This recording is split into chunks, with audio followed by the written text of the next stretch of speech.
গেছে। Hello everyone, আসসালামু আলাইকুম। স্বাগতম আরেকটি নতুন ভিডিওতে। আলহামদুলিল্লাহ, আশা করি আপনারা সবাই ভালো আছেন। আমিও আপনাদের দোয়ায় আলহামদুলিল্লাহ অনেক ভালো আছি। তো আজ আমরা এই ভিডিওতে দেখাবো গ্রামের বাড়িতে আসলে প্রচুর পরিমাণে মাছ পাওয়া যাচ্ছে। এখন বন্যার পানিতে অনেক মাছ চলে আসছে। আমরা দেখানোর চেষ্টা করব, দেখি আমরা কতগুলা মাছ পাই। তো আপনারা সবাই সাথেই থাকবেন, ভিডিওটা পুরোটা দেখবেন আশা করি। তো আমাদের ফেসবুক পেজ থেকে যারা দেখবেন তাদেরকে অসংখ্য ধন্যবাদ। তারা অবশ্যই পেজটি ফলো দিয়ে সাথেই থাকবেন, লাইক কমেন্ট শেয়ার করবেন। আর যারা ইউটিউব চ্যানেল থেকে দেখবেন তারাও অবশ্যই চ্যানেলটি সাবস্ক্রাইব করে সাথেই থাকবেন ইনশাল্লাহ। তো এই ওরা অলরেডি নাইমে পড়ছে। তো এখানে জাল মারা হয়েছে, তো জালের ভিতরে মাছ আছে। তো ওরা অলরেডি তাই দেখতেছে, হয়তো মাছ পাওয়া যাবে, আপনারা দেখতেই থাকবেন, তাইলে দেখতে পাবেন ইনশাল্লাহ। ওরা বলতেছিল যে জালের ভিতরে নাকি মাছ পড়ছে, তো মাছগুলা ধরার চেষ্টা করতেছিল। এই যে দেখতে পাচ্ছেন, এবার মনে হয়তো বা ও একটা মাছ ধরে ফেলবে এরকম কিছু। তো আমিও দেখতে দেখতে আসলে আমারও আমি লোভ সামলাইয়া রাখতে পারলাম না, তো চিন্তা করলাম আমিও নাইমা পড়বো। অবশেষে আমিও নাইমা পড়লাম। তো নাইমা পড়ে ওদের সাথে আমিও মাছ ধরার চেষ্টা করতেছি। তো তিনজনের ভিতরে দেখি কে আগে মাছ ধরতে পারে। তো এই জন্যই ওদের সাথে বলতেছিলাম যে কে কার আগে মাছ ধরতে পারে দেখি। তো এই যে আমি অবশেষে একটা মাছ হাতে পাচ্ছে, কিন্তু দেখা যায় একটু ধরতে সময় লাগতেছে, কারণ পানি এখানে মোটামুটি একটু বেশিই ছিল। তার জন্য এই যে এখন মাছটা অলরেডি আমি হাতে ধরে ফেলছি, কিন্তু এখন জাল থেকে বের করার চেষ্টা করতেছি।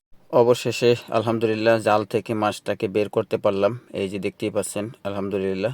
তো মাছটা আসলে একটু বড়ই ছিল, মোটামুটি অতটা বড় বলা যাবে না, তবে মোটামুটি বড়ই ছিল। তো দুই হাত দিয়ে ধরতেছিলাম, তো ওই যে দেখতেই পাচ্ছেন।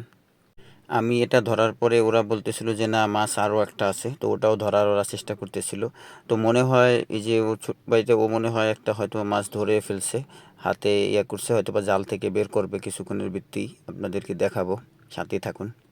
অবশেষে ও একটা মাছ ধরে ফেললো, এই যে দেখতেই পাচ্ছেন আলহামদুলিল্লাহ। তো জালের ভিতরে মাছ পড়ছিল তিনটা, অলরেডি একটা বের হয়ে গেছে জাল থেকে, আর একটা তো ও ধরে ফেলছে, আর একটা আমি ধরে ফেলছি। কিন্তু আমি ধরে ফেললেও কী হবে, আনফর্চুনেটলি মাছটা আমার হাত থেকে ছুটে গেছে, কিভাবে দেখুন। কিন্তু মাছটা শেষ পর্যন্ত আর আমাদের সাথে থাকেনি, মাছটা আসলে হাতের থেকে ছুঁইটা চলে গেল। এই যে দেখতেই পাচ্ছেন মাছটা এখন কিভাবে চলে গেল, মাছটা দেখে দেখে মাছটা চলে গেল। তো আমি পুরাটাই একবারে আপসেট ছিলাম যে হট গেলে কী হয়ে গেল। যাই হোক, কি আর করার। তো অবশেষে আসলে মাছটা থাকলো না, ওটা হয়তো বা আমাদের ভাগ্যেই ছিল না, তাই হয়তো বা ছুটে গেছে। তো যাই হোক, এরপরে হয়েছে আমার ছোট ভাই চল দিয়া, আসলে আমাদের বরিশাল এলাকায় এটাকে চল বলে, অন্য অন্য এলাকায় ট্যাডা বা বিভিন্ন নামে রাখতে পারে। তো ওটা দেওয়ার পরে একটা বড় আম, বোয়াল মাছ, আসলে একটা বোয়াল মাছ ধরছিল। যে দেখতেই পাচ্ছেন মাছটা মোটামুটি আলহামদুলিল্লাহ অনেকটাই বড়। এই যে গায়ের কিছু গলার এখান থেকে কিছু দাগ আছে দেখতেই পাচ্ছেন, এখানে আসলে মূলত ট্যাডাটা বিন ছিল। তো এটার পরেই আসলে এই মাছটা ধরা হয়েছিল। তো সবাই ভালো থাকবেন, সুস্থ থাকবেন, দেখা হবে নতুন কোনো ভিডিওতে। ততক্ষণে সবাই ভালো থাকবেন, আমাদের চ্যানেলটা এবং পেজটা ফলো সাবস্ক্রাইব করে সাথে থাকতে ভুলবেন না। আসসালামু আলাইকুম।